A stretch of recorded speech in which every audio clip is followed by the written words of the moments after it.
Je suis ici en tant que commissaire à la gestion de crise et à l'aide humanitaire avec un mandat humanitaire.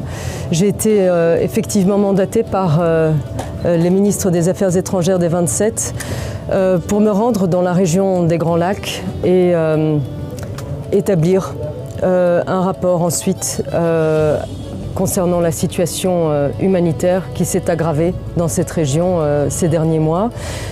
Je me suis rendue tout d'abord à Kinshasa, ensuite à Bujumbura, puis à Kigali et maintenant à Goma avec le même message, un plaidoyer en faveur du respect du droit international humanitaire. La situation est catastrophique. Nous devenons le premier acteur global humanitaire au monde, et particulièrement ici, dans la région des Grands Lacs. Mais il faut nous aider à faire notre travail.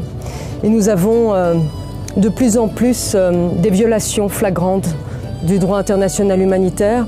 Nos travailleurs risquent leur vie en voulant sauver celle des autres. Et donc j'ai fait part de toutes sortes de tracasseries, de problèmes.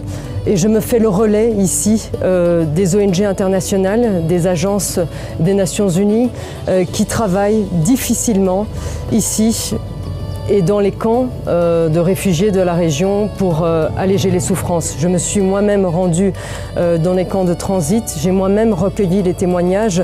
Je suis aussi commissaire à l'égalité et les premières victimes de cette guerre, ce sont avant tout des femmes et des enfants. J'ai obtenu des engagements concrets de toutes les parties que j'ai rencontrées et j'espère que ces engagements seront mis en œuvre et que cette mission portera ses fruits. L'AFC M23 est très honoré de cette présence, de ses rangs pour la toute première fois depuis la chute des Goma. Nous avons discuté sur des questions humanitaires. Nous avons discuté sur des questions techniques qui touchent à l'accès humanitaire. Et nous avons donc eu une discussion très constructive. Elle a dit, entre autres, que la situation était catastrophique. Et c'est ce que nous avons essayé de lui faire comprendre. Oui, la situation est catastrophique, pas non plus dans la zone contrôlée par l'AFC M23.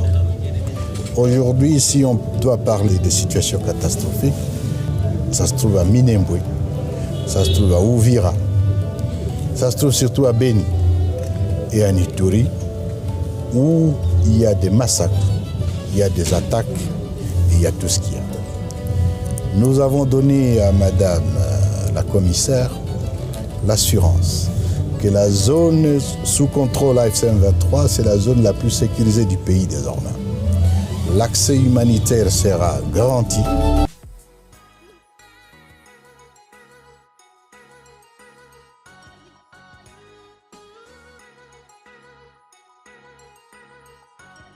byose rero birajyana n'uruzinduko rwa komiseri mukuru w'umuryango w'ubumwe bw'Uburayi aho akomeje kuzenguruka mu karere k'ibiyaga bigari. Mwamubonye Kinshasa, mumubona Bujumbura, yakomereje i Kigali ahura na nyakubahwa Perezida wa Repubulika y'igihugu cy'u Rwanda, yakomereje i Goma. Ese niki cyaranze uruzinduko rwe i Goma? Tugiye kuba tubigarukaho muri iyi nkuru yacu. Biraza kujyana nuko AFC M23 yemeye kurekura abarenga 300 bose, barimo n'abasirikare barenga 230 ba FARDC bari barafatiwe mu mujyi wa Goma. Bamwe ari n'ibimuga cyangwa se bafite ibibazo bitandukanye bijyana n'uburwayi. Abo bose bagiye kurekurwa nk'uko AFC M23 yabyijeje Haja Labibu. Tugiye gukomeza tubigarukaho tunagana ku musozo. Aya makuru turaza kuyajyanisha n'itangazo AFC M23 yashyize hanze ubwo yagarukaga kuri uruzinduko. Reba hasi handitse subscribe 5 ujye ukomeza kubonera ku gihe inkuru zacu zitandukanye.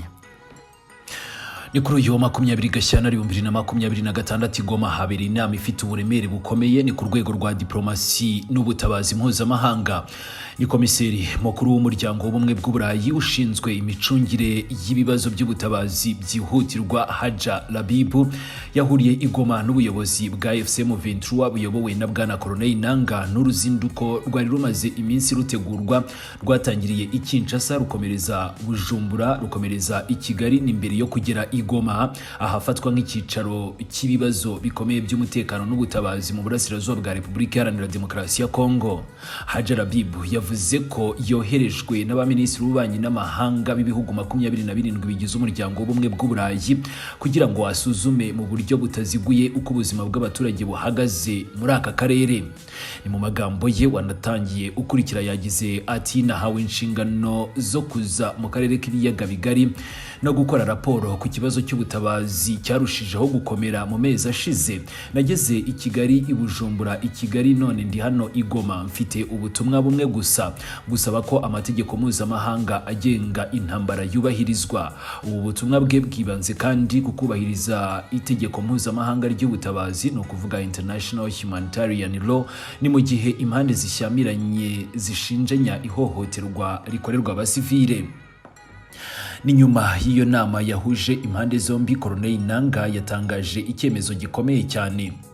Byibura abana barenga 41 bari bafitanye isano n'ingabo za FARDC na Wazalendo barekuwe, abagore barenga 100 barekuwe, kandi abasirikare ba FARDC 230 bari barakomerekejwe kandi bafashwa mu buryo bw'ubuvuzi na FCM 23 nabo barekuwe. Iki cyemezo cyatangajwe n'intambwe igamije kubahiriza amahame y'ubutabazi ndetse no kwerekana ko FCM 23 ishaka gukorana n'inzego mpuzamahanga mu kubungabunga uburenganzira bwa muntu. Abasesenguzi baravuga ko iki cyemezo cyafashwe mu rwego rwo gutanga ubutumwa bwa diplomasi, kugaragaza ko FCM 23 atari umurongo w'intambara gusa ibarizwamo, ahubwo ko ishaka no kugaragara nk'ifite inshingano mu micungire y'ibibazo. Ni mu magambo yatangarije i Goma, Haji Labib yavuze ko FCM 23 ari umukinnyi w'ingenzi mu micungire y'ikibazo. Aya magambo yakiriwe mu buryo butandukanye. Hari abayafashe nk'ikimenyetso cy'uko EU yemera ko FCM 23 ifite ijambo rikomeye ni mu bice igenzura, abandi bakabibona nk'uburyo bwo gushyira igitutu ku mpande zose kugira ngo zubahirize amategeko mpuzamahanga. Icyakora cyo kuba umukomiseri wa EU yageze i Goma akanaganira n'ubuyobozi bwa FCM 23 byabaye nk'ishusho nshya ku mikoranire mpuzamahanga muri iki kibazo. Kimwe rero mu bibazo by'ingenzi byaganiriweho ni ifungurwa ry'ikibuga cy'indege mpuzamahanga cya Goma. FCM 23 yatangaje ko yiteguye kuganira mu buryo bufunguye ku ifungurwa mu buryo bwa burundu ry'icyo kibuga cyanatangiye kugwaho noneho indege.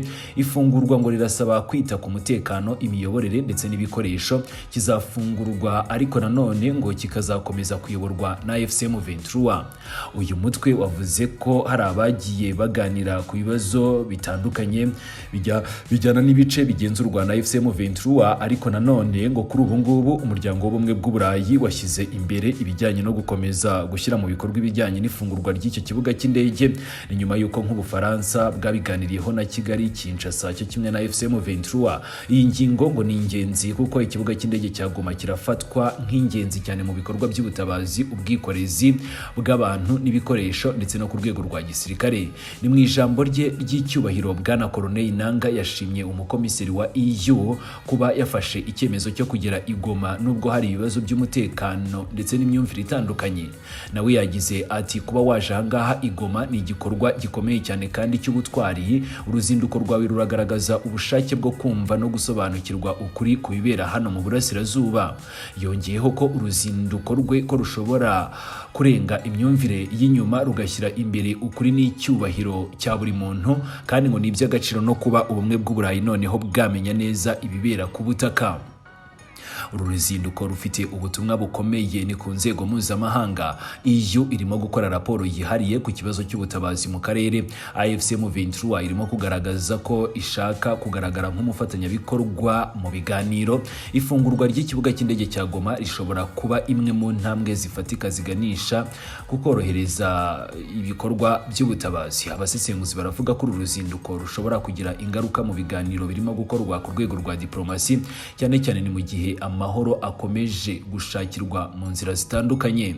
Nubwo ibibazo by'umutekano bikomeje, uru ruzinduko rwagaragaje ko ibiganiro hagati y'impande zishyamiranye n'inzego mpuzamahanga ko bishobora gukomeza kurekura imfungwa zose, kwemera kuganira ku bikorwa remezo by'ingenzi, yewe rero no kwakira umukomiseri wa EU i Goma, byose byatanze ishusho nshya ku mikoranire ku rwego rwa diplomasi. Icyakora cyo haracyari ibibazo byinshi cyane bigomba gukemurwa, birimo nko kugarura umutekano mu baturage, kubahiriza amasezerano y'ibiganiro, yewe rero no korohereza ibikorwa by'ubutabazi. Uru ruzinduko rwa Haja Labib i Goma kuri uyu wa 20 Gashyantare 2026 rwanditse urundi rupapuro cyangwa se page nshya mu mateka ya diplomasi mu karere k'ibiyaga bigari. Kurekura abarenga 300 biragaragaza ko AFC M23 ari umukinnyi koko w'ingenzi nk'uko Haja Labib yabivuze, no gutangaza ku bushake bwo gukomeza gushyira imbere ibijyanye no gufungura ikibuga cy'indege mpuzamahanga cya Goma. Byose rero bikaba byabaye icyerekezo gishya ku bijyanye n'ibikorwa by'ubutabazi, imicungire y'iki kibazo ndetse n'ibindi byose bijyana n'intambara yo mu burasirazuba bwa Repubulika Iharanira Demokarasi ya Kongo.